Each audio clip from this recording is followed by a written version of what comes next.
Monsieur Julien Laraudet, acceptez-vous de prendre pour épouse Mademoiselle Valérie Forestier, ici présente? Oui. Mademoiselle Valérie Forestier, acceptez-vous de prendre pour époux Monsieur Julien Laraudet, ici présent? Oui. Nous allons procéder à la signature des registres. Si les témoins veulent bien s'approcher.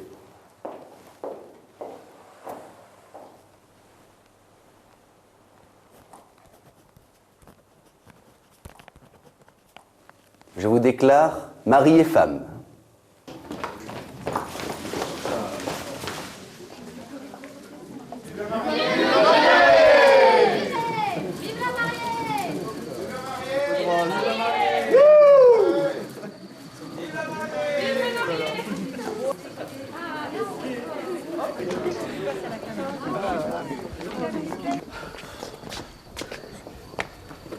Ça me rappelle le mien.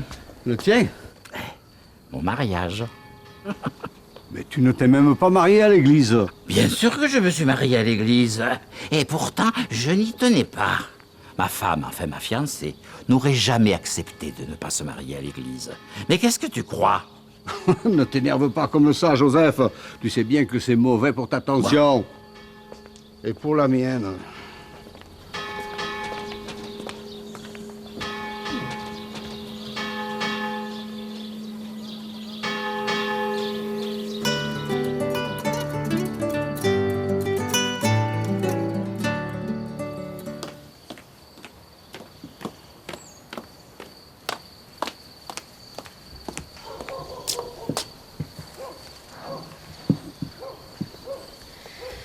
Je crois que ça va comme ça. Oui, c'est très joli. Je vais aller me préparer, ils vont bientôt arriver. Il vient, Frédéric? Oui. On doit se retrouver ici. Tu connais ses parents?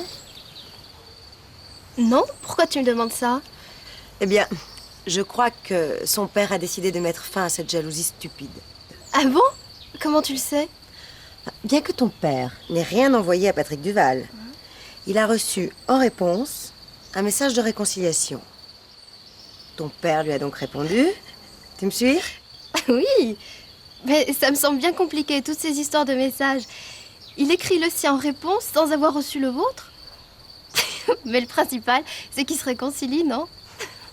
Tu as raison. Allez, va vite te préparer.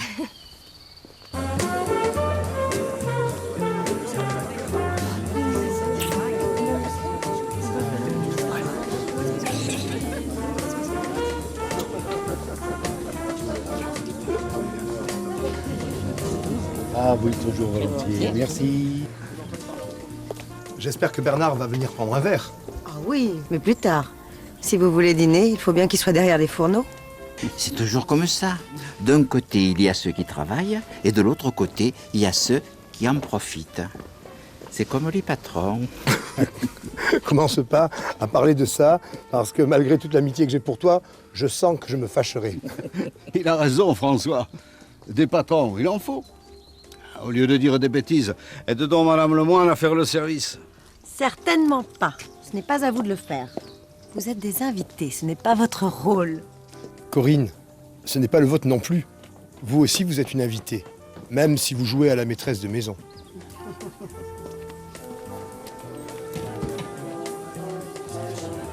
Alors, tu es content?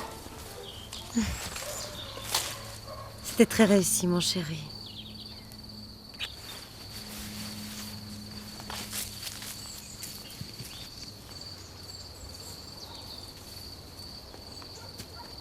Monsieur le moine.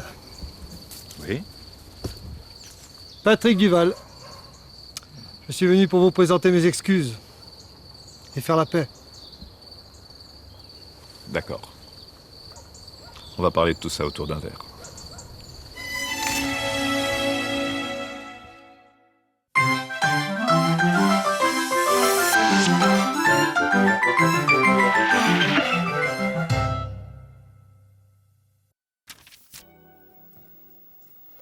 Bonjour. Aujourd'hui, nous allons exprimer l'opposition et la concession. Ce sont deux notions assez proches. L'opposition marque la différence entre deux propos. Écoutez les personnages. Au lieu de dire des bêtises, aide donc Madame Lemoine à faire le service.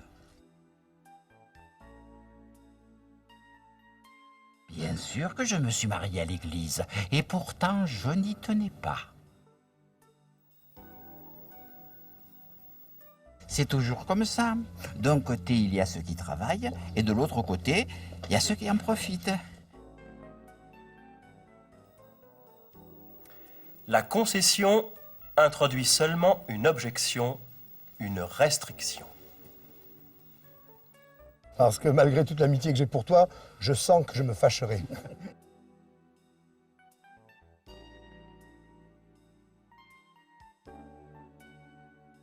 Bien que ton père n'ait rien envoyé à Patrick Duval, il a reçu en réponse un message de réconciliation.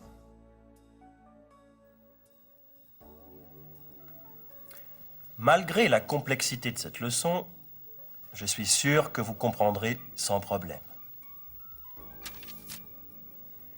Et maintenant, parlons des pronoms possessifs.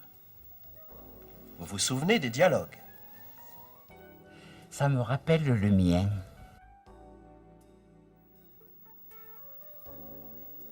Alors de quoi parlait Joseph? Mon mariage. Eh oui, Joseph se rappelle son mariage. Prenons un autre exemple. Vous êtes des invités, ce n'est pas votre rôle. Corinne, ce n'est pas le vôtre non plus.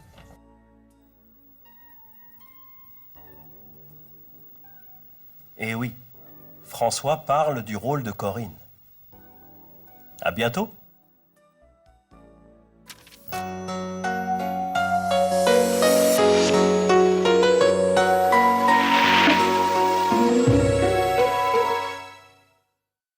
Bien sûr que je me suis marié à l'église, et pourtant je n'y tenais pas. Évidemment que je me suis marié à l'église. Qu'est-ce que tu crois? Comment ça, je ne me suis pas marié à l'église? Qu'est-ce que tu racontes? Je me suis marié à l'église.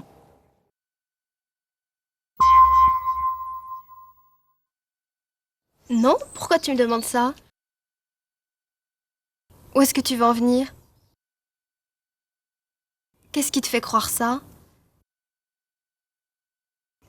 Tu n'aurais pas une idée derrière la tête, par hasard?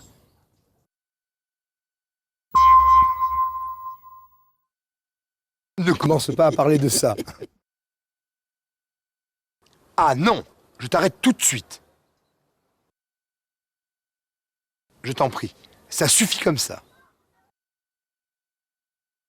Tu n'as pas autre chose à nous raconter?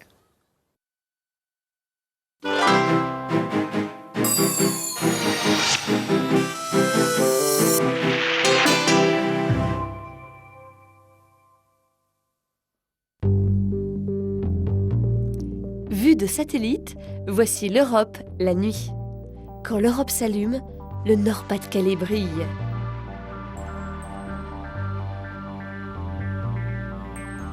La région est située dans la zone la plus peuplée de la communauté européenne. C'est aussi la plus riche. Son centre est Lille.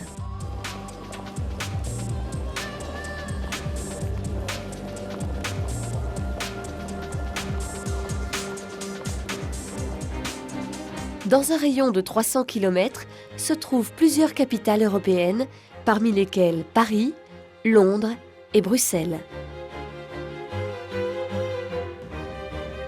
Ouvert sur le détroit le plus fréquenté du globe, la côte nord est le siège d'une activité intense, encore plus dynamisée depuis l'ouverture du tunnel sous la Manche.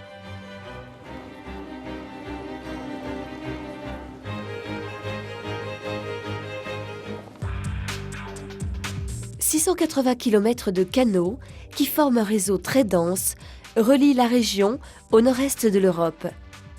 Lille dispose du 3e port fluvial français.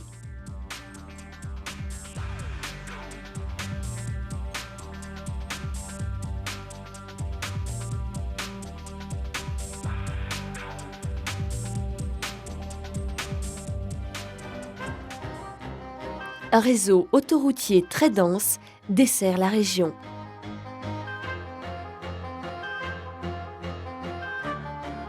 6 autoroutes mettent Lille à moins de 3 heures de Bruxelles, Luxembourg, La Haye, Paris et Londres.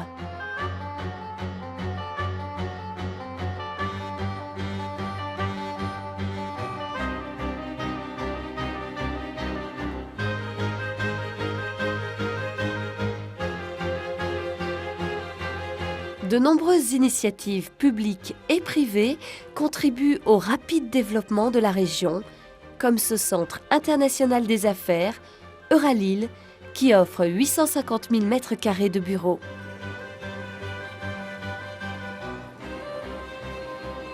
Le Nord-Pas-de-Calais est la région carrefour par excellence entre l'Europe du Nord et l'Europe du Sud.